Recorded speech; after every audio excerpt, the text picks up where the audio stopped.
All right, good evening, everyone. Thank you so much for your patience. We are very grateful to have you all here today, whether in person or virtually. My name is Andrea Sellers. I am the Assistant Director for Regional Engagement with NC State's Alumni Association. This is our first in-person event after a long year and a half of virtual programming. So I want to thank you all for bearing with us through all of the kinks in the rug. That being said, I am here on behalf of the NC State Alumni Association, and anybody who is interested in getting involved or coming to any future in-person or virtual or hybrid events, I want to encourage you to ensure that your information is up to date with us and that you are members of our NC State Northeastern Counties Alumni Network Facebook page. Now that's enough of me talking. I'm very excited to introduce Mr. Clark Twiddy, the president of Twiddy & Co. Thank you.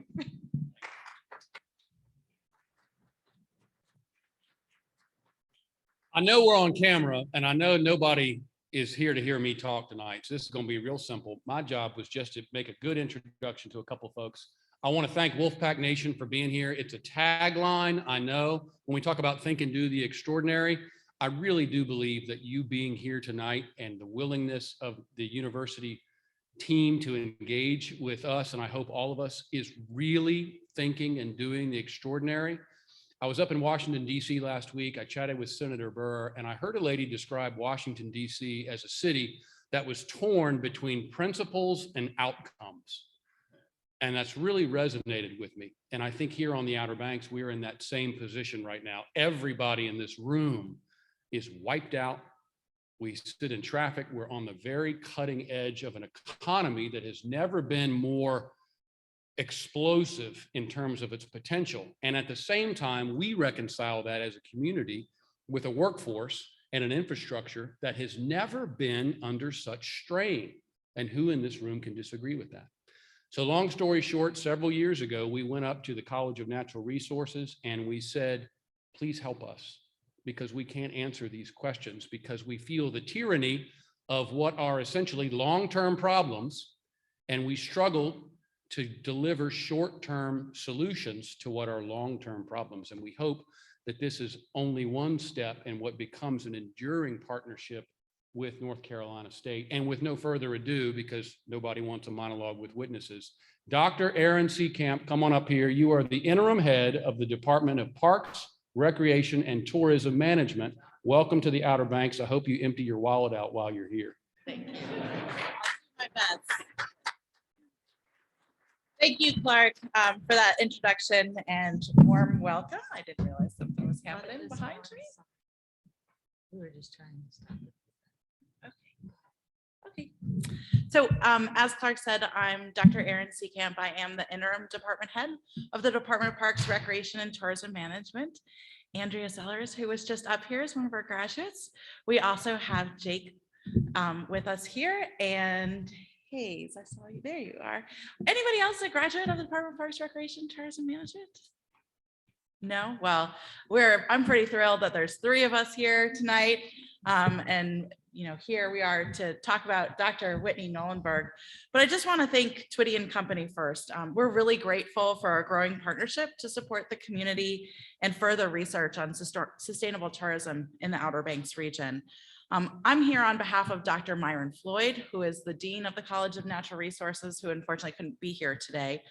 But I feel like this is a great honor for me. Dr. Whitney Knollenberg has been an amazing colleague, and she's really pushing the envelope on tourism research at NC State. And so this is such a great honor to be here. I'd also like to thank the NC State Alumni Association for partnering with us to host this event. And for those of you who aren't familiar with the College of Natural Resources, as I spoke with many of you, you're from many different colleges. Just a little bit about us is we are trying to be a world leader in the sustainability and stewardship of the planet that we share. And for almost a century now, we have served vital industries in North Carolina, including the state's largest manufacturing sector, forests and wood products, with more than 500,000 forest landowners, And our topic this evening, though, is something that's emerging as one of the key things that NC State's College of Natural Resources can provide is the state's largest service sector, which is tourism, and trying to create more sustainable tourism for our communities. The College of, in the Department of Parks, Recreation, and Tourism Management, one of our goals is to understand the role and contribution of tourism in the social, cultural, environmental, and economic well-being of communities worldwide. And our research is conducted at international, national, and regional scales.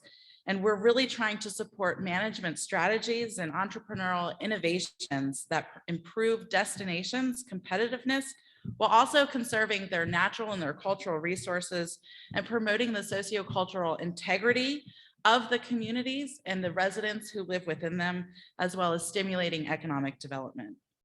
Through our partnership with Twiddy Company, Dr. Knollenberg lived in Kerala, and I'm very, very jealous of that fact, for 2 months. And she got to speak with residents, businesses, and stakeholders across the region, allowing her to gain a better understanding of the tourism-related challenges and to identify future research opportunities.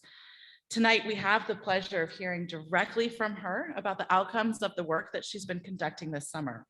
She is committed to advancing hospitality, tourism, and sustainability, and to support North Carolinians. And her research really focuses on the role of leadership in planning policies and partnerships that facilitate sustainable tourism development. And as she's been working here in the Outer Banks, I would be amiss to mention that she has other projects out here in the Outer Banks too that are ongoing. One of them is working with the communities of Hatteras and Ocracoke in their recovery from Hurricane Dorian and trying to plan for a more resilient future for those community through grassroots initiatives and community-driven responses. She is also working on the development of an oyster trail throughout coastal North Carolina. And so if you love oysters, she's somebody to love, because maybe you'll get to go on an adventure and go oyster harvesting with oyster farmers and harvesters, and also work with the communities who serve oysters to tourists. And so she really conceptualizes tourism as a sustainable development strategy for communities and seeks to engage multiple stakeholder groups in her research to really understand the impacts of tourism. And in addition to all the research that she does, this extension work where she works directly with communities and tries to give back to them in teaching, she also serves as the Emerging Leaders Committee for the International Travel and Tourism Association, supporting young professionals in the field. And I heard that she just had lunch with Hayes yesterday. So she's living proof of this, that it's not just something that she does to put on her CV. She has a bachelor's from Michigan State University in Parks, Recreation, Tourism Resources, a master's of science from East Carolina University in Sustainable Tourism, and a PhD from Virginia Polytechnic Institute and State University in Hospitality Tourism Management. So we're really honored to have her as part of our college, as part of our Parks, Recreation, and Tourism Management team, and we look forward to hearing more about her work on sustainable tourism here in the Outer Banks. Thanks, Whitney.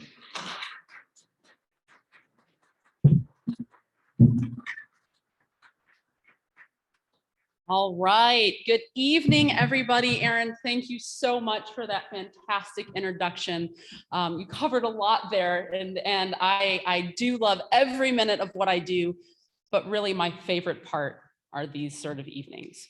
I love, love, love connecting with those who work every day in this industry, an industry that is so important, not just to the Outer Banks, but to the state of North Carolina. And my role as an assistant professor in the Department of Parks, Recreation, and Tourism Management gives me the opportunity to help solve problems. And as Clark mentioned in his statement, there's a lot of things to think about out here across the state, across our country, across the world. The wonderful things that tourism can do needs to be balanced with the things that are not so great about tourism. And so I'm very excited to have been able to spend the past 2 months working here in the Outer Banks in partnership with Twiddy Company. Clark, Miles, Andrew, Jen, everyone from the Twiddy family, thank you so much for everything you did for me, as well as my husband, Hunter James, who is here with me for the 2 months in Kerala. We had a wonderful time, and living here with tourism for 2 months taught me so much.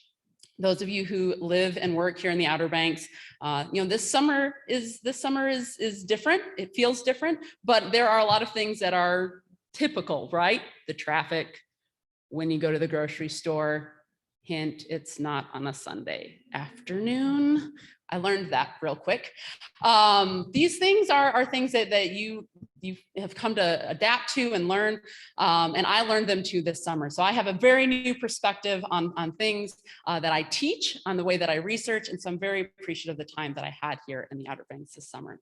And I want to thank all of you for being here with us today. We have a wonderful mix of people. We have some folks that I spoke with. We have alumni, even a couple of students that I used to teach, Hayes Boone, Jake Worthington. You all are in familiar places right now, me up here going blah, blah, blah, and you guys listen in for a while, right?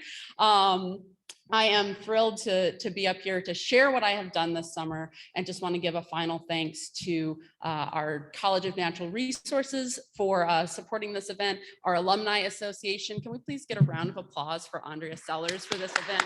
Andrea, thank you so much. As Erin mentioned, she is an alum of our program, and we are so proud to have you as a part of the PR team family. Andrea, thank you. Thank you very much. So without further ado, I would love to get started to share with you a little bit about what I did this summer. Think back, right? In elementary school, middle school, what was the first assignment you had when you got back from summer break? What I did this summer. Well, that's what I'm going to share with you all today, to tell you a little bit about sustainable tourism and its future in the Outer Banks. Maybe, if I can get my slides to advance. Hold tight. Yes, I turned it on. Maybe not. All right, well, we might have to move the laptop up here or move me down there. Hold on, sorry, y'all. Oh, there we go, I got it. Or maybe Ben moved it, but we'll figure it out. Okay, very good. So, state of tourism in the Outer Banks. We know that tourism here in the Outer Banks is an important economic driver, something that keeps our communities moving forward with income, with revenues, with jobs. Visitors come to the Outer Banks for many, many reasons, right? We have beautiful natural resources here in the Outer Banks. This beautiful ocean, beautiful beaches that we're here looking at today. This keeps people coming and has had them coming for a long time. The work of our excellent destination marketing organizations, the Outer Banks Visitors Bureau, the Currituck Office of Tourism, the Ocracoke Tourism and Development Authority, have done an excellent job of promoting these natural resources, these cultural resources, these special, unique things that keep people coming to the Outer Banks. And people love the Outer Banks so much that they keep coming back, right? Year after year, same week, same house. They love it, and they've loved it for a very long time. When they come, they don't come alone. They come with family, they come with friends, they bring grandma, grandpa, aunts, uncles, cousins, the whole family together to enjoy this wonderful, special place.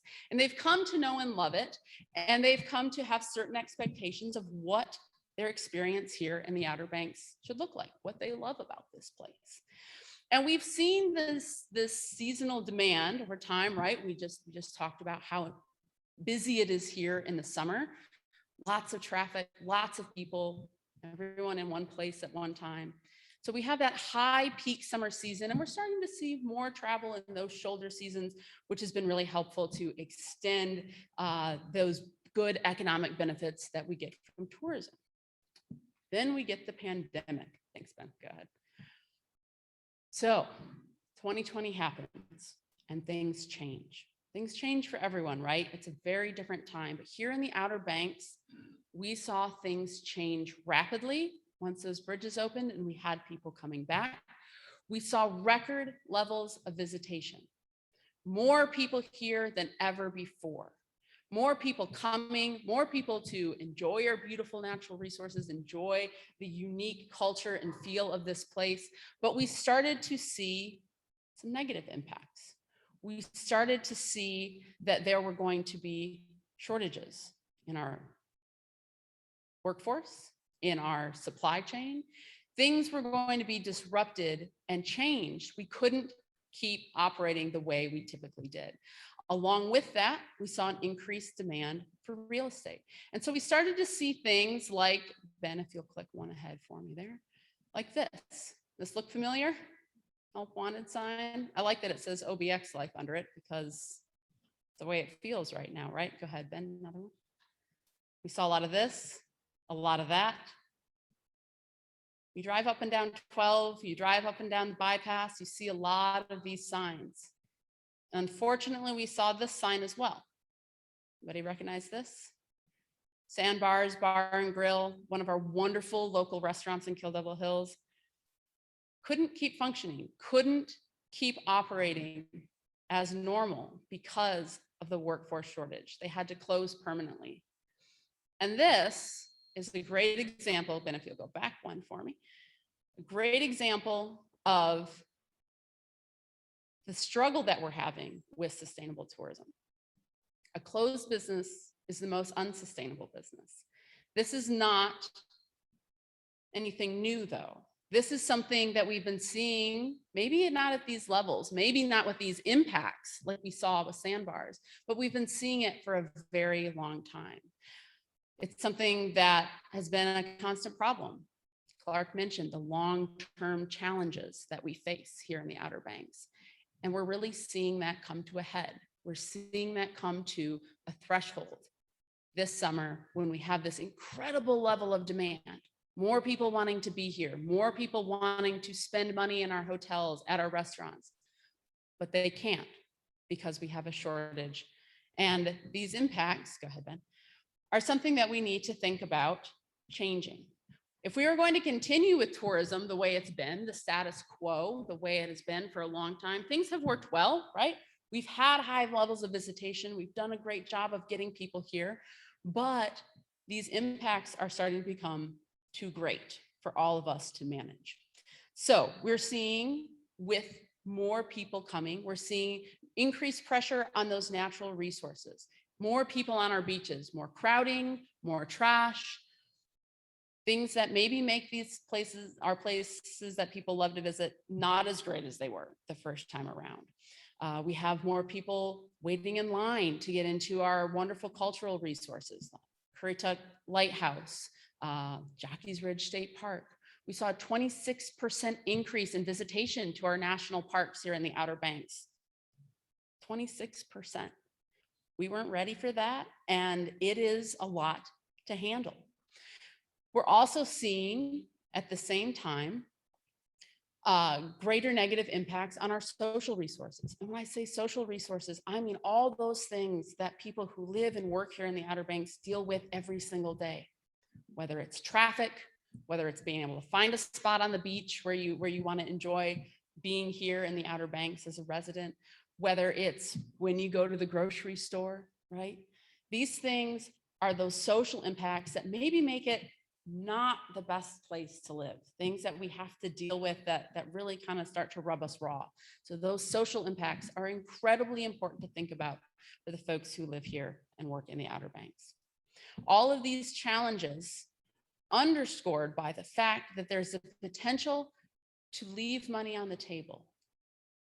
Leave money on the table because we see people who are not able to operate at full capacity, people who are not able to bring in as many guests as they would like to, because we have some issues with that supply and the workforce that I mentioned earlier.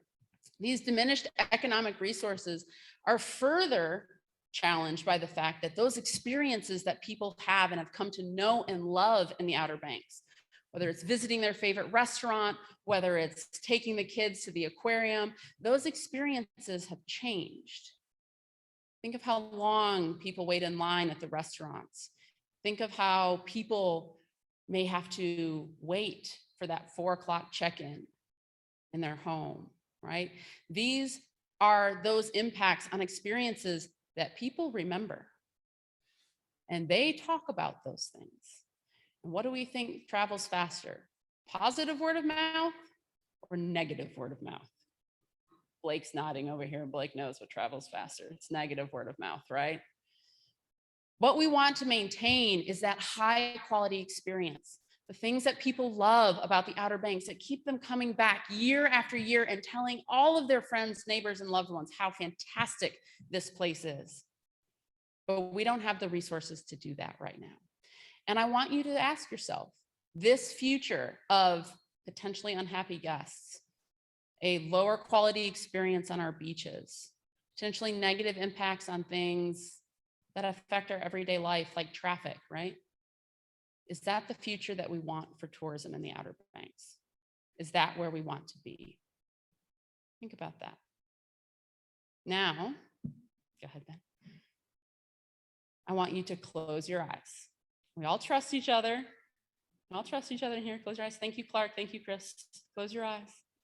And I want you to picture what you want for the future of sustainable tourism in the Outer Banks.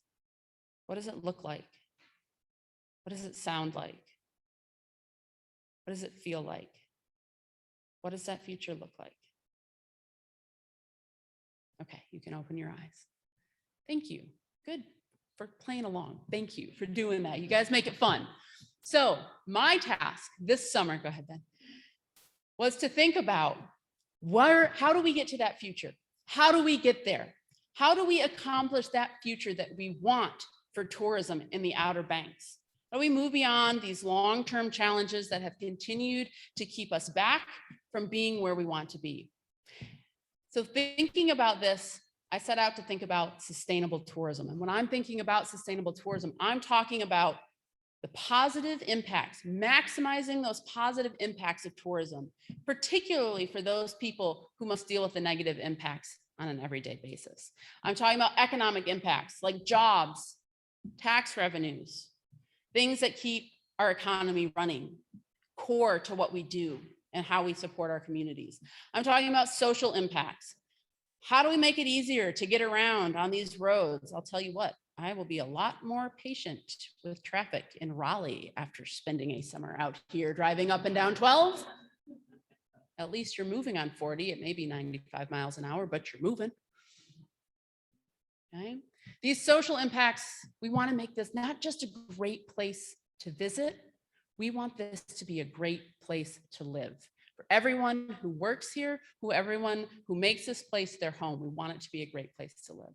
And we cannot forget about our environmental resources as well. The quality of our water, the quality of our beaches.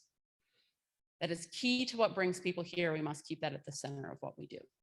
So for me to learn how to get to this future, I was given the opportunity, a fantastic opportunity, an opportunity that so few people in my position are given, to come out here and be a part of this community for 2 months.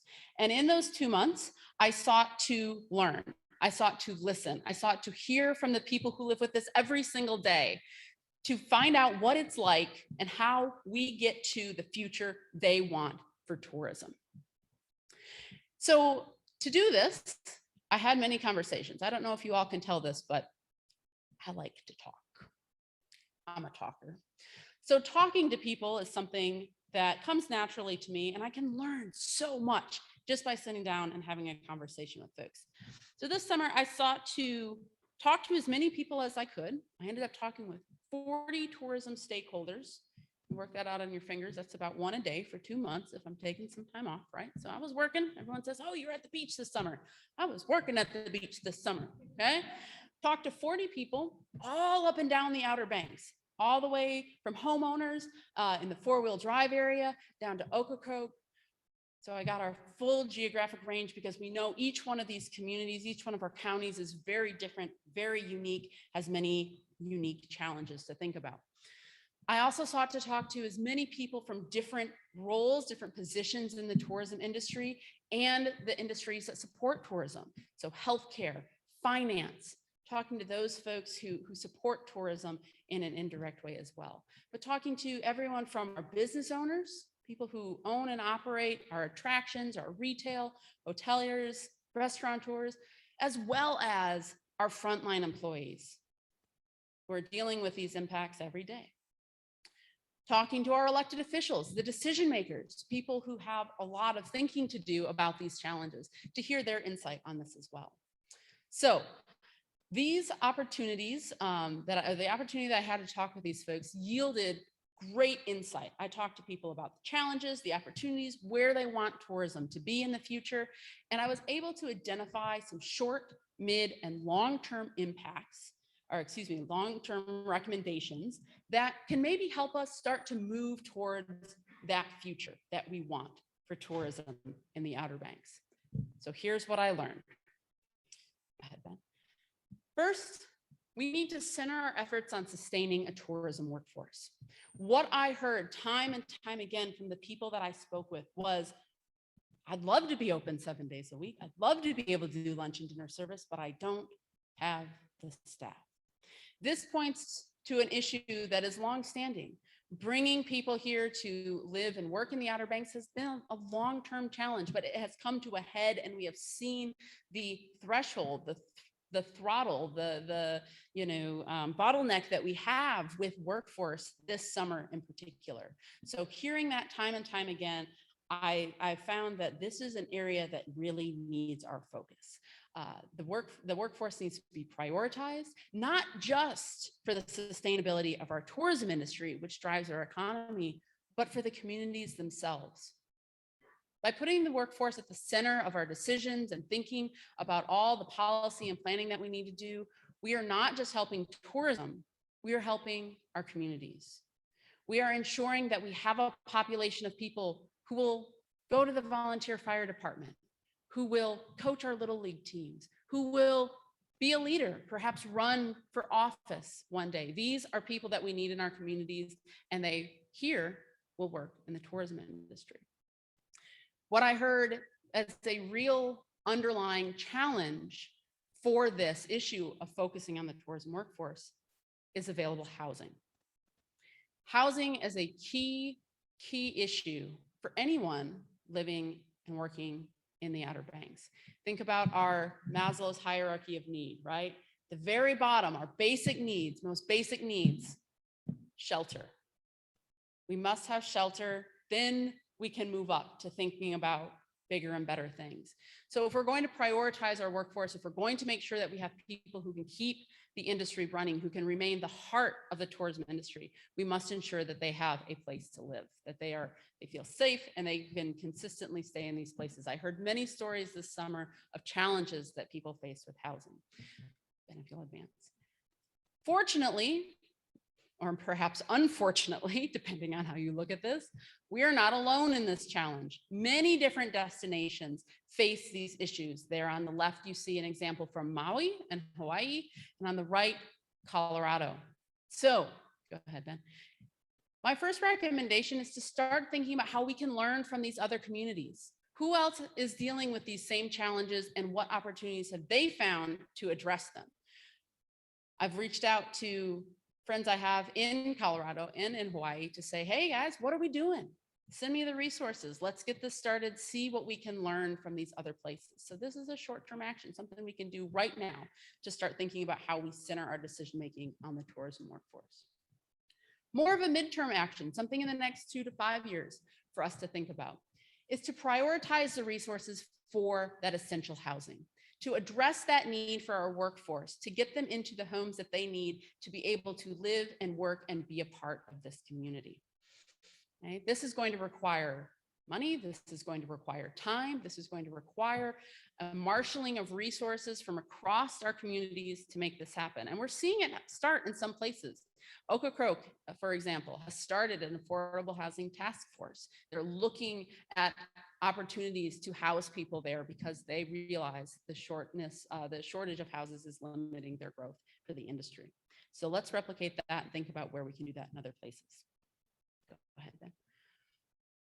Secondly, I heard from many of the people that I spoke with wonderful ideas, creative solutions to these challenges, ways to move us forward and have tourism be the force that it can for our communities, bring in all those positive impacts. However, they don't always feel heard. They don't always feel that they have a place at the table to share those ideas, to help identify priorities, and their voice is being lost in the fray. So greater communication could help to prioritize these actions if we're helping to connect those people who have different viewpoints, our homeowners, our frontline employees, our business owners, all have a voice in this process and need to be heard. So a short-term action would be to bring folks together, something like a tourism workforce support summit. Get everyone on the same page, in the same room, having a conversation about how do we prioritize, how do we move things forward. Something that we could do very easily within the next year or so. Midterm, next 2 to 5 years. We think about formalizing those communication channels, setting up clear lines of communication between decision makers and the stakeholders who are impacted by those decisions will greatly help to bring people to that table and make sure that they feel that their voice is being heard. Lastly, bringing together all of the pieces of what I heard this summer. There was a constant refrain of things need to change. We need to think about things differently. And when you hear that time and time again, everyone from someone who's waiting tables, working the line at a restaurant, to people who are perhaps don't even live here but own a home, saying we have to think differently.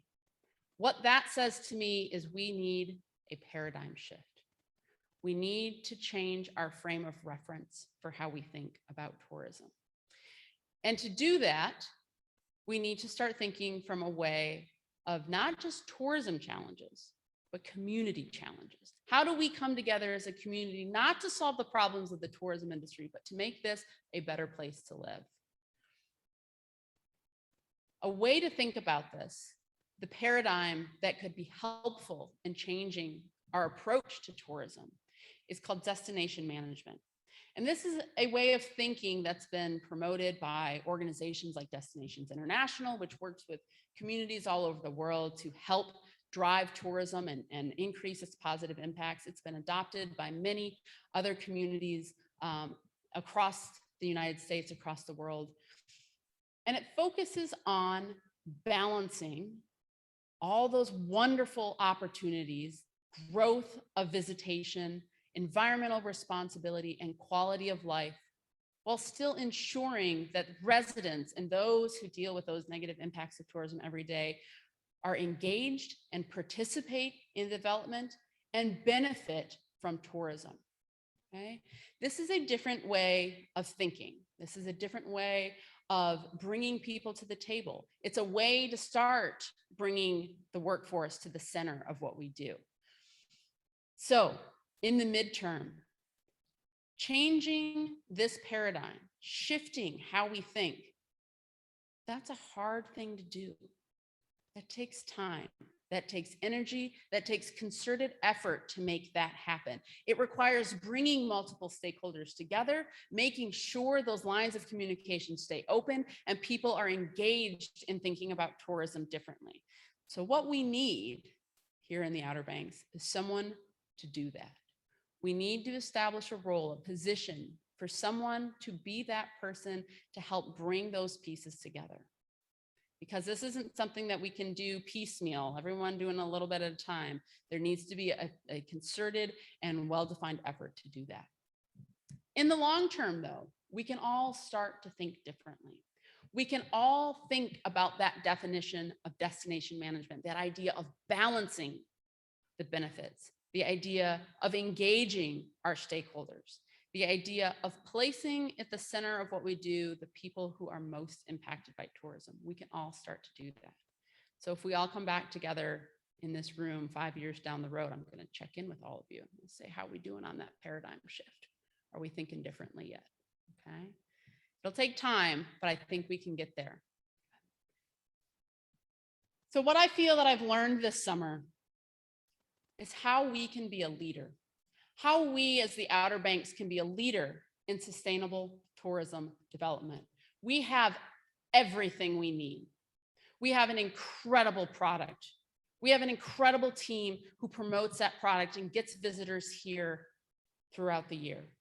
We have incredible business partners who love this place, who have built their businesses around it, and we have people who want to live and work here. Together, we can be a leader in thinking differently about tourism so that we can achieve that future of sustainable tourism that we all want. Thank you so much, everybody. I appreciate your time. I'm looking forward to answering some questions if we have them. And I think Kayla is working on questions from our live stream, if we have anyone chiming in from that. But we'll go ahead and pause to take some questions.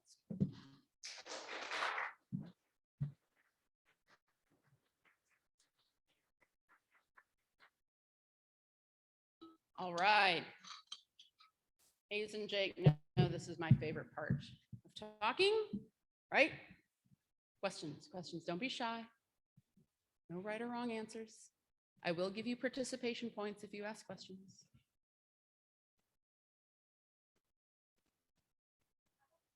Yes, Stacy, thank you.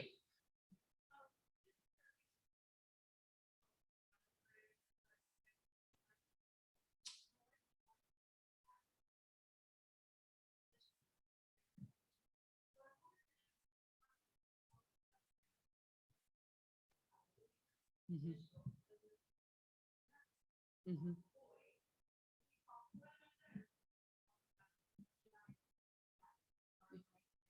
Great question, Stacy. Thank you. So this was something for me that really started to emerge about halfway through my time and talking with people, after you kind of hear this consistent need for change in paradigm and saying, you know, that there is room to do this, but in my mind, I know that it's going to take a lot of resources to do that. So frankly, it was something that came up in conversation with some folks. Towards the end, I would ask sort of, what do you think about this? But I think not everyone had the chance to chime in on that. So I think we can continue that conversation and thinking about what that would look like, where that could go, who would support that, and what that would really look like. I think this is just the first time sharing it here, and there's lots of opportunities to continue talking about it in the future. Great question. Thank you. Yes.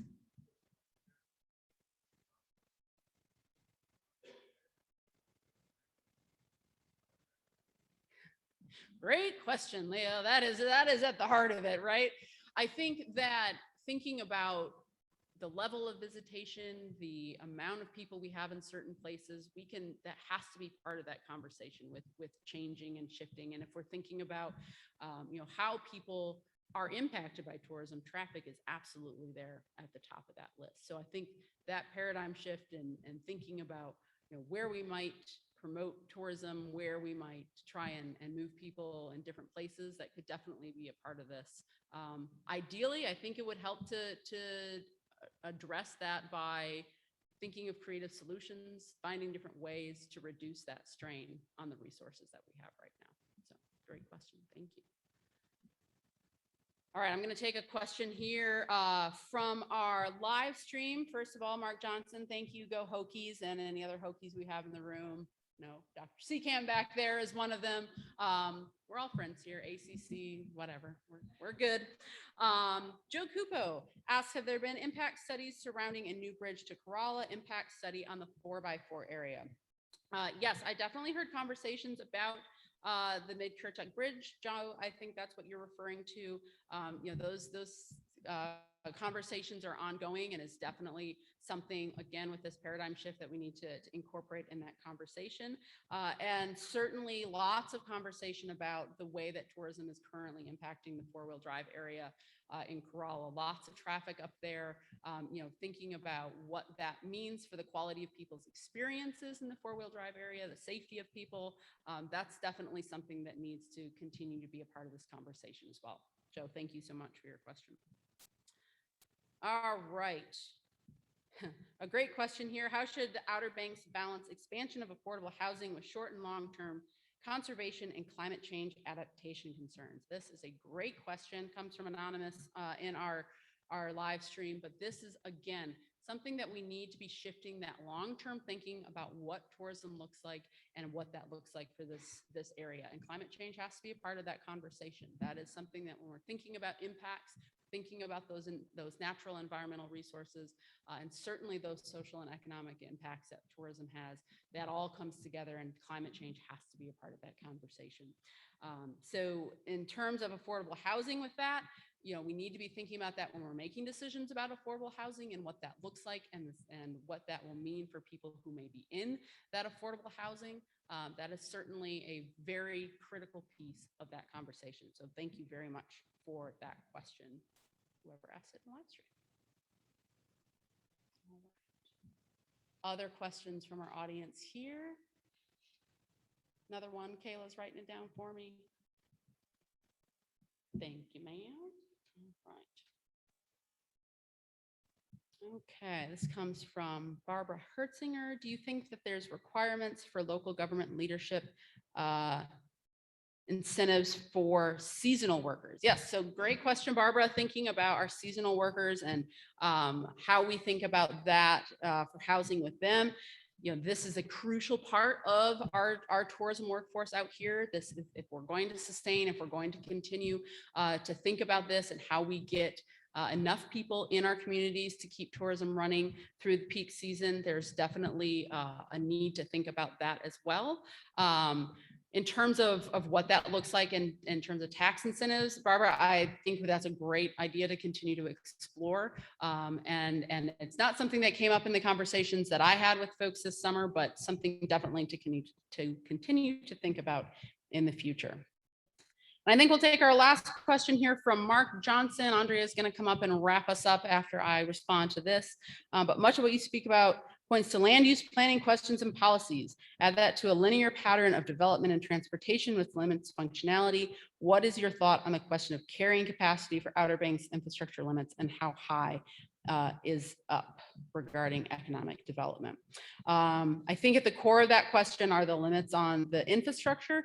This is definitely something I think gets back to your question, Leo, about the traffic levels and thinking about what we can sustain out here. And frankly, in thinking about that paradigm shift to destination management, we're thinking about what are those thresholds? Where should we be? What can we continue to manage in a way that allows for those experiences and allows for the quality of the experiences that people have in this community, while also thinking about the impacts for our residents? And infrastructure is definitely a part of that. Certainly our traffic affects the people's experience, the way that they enjoy the Outer Banks.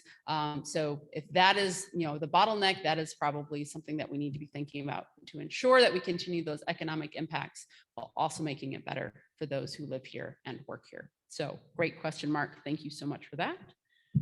And all right, I'm going to turn it over to Laura, I guess, and not Andrea, to wrap us up. Thank you again all so much for your attention and your time this evening. I thoroughly enjoyed sharing my experiences with you, and enjoy the rest of your evening. Thank you. Thank you, Whitney. So for those of you who've had a chance to work with Whitney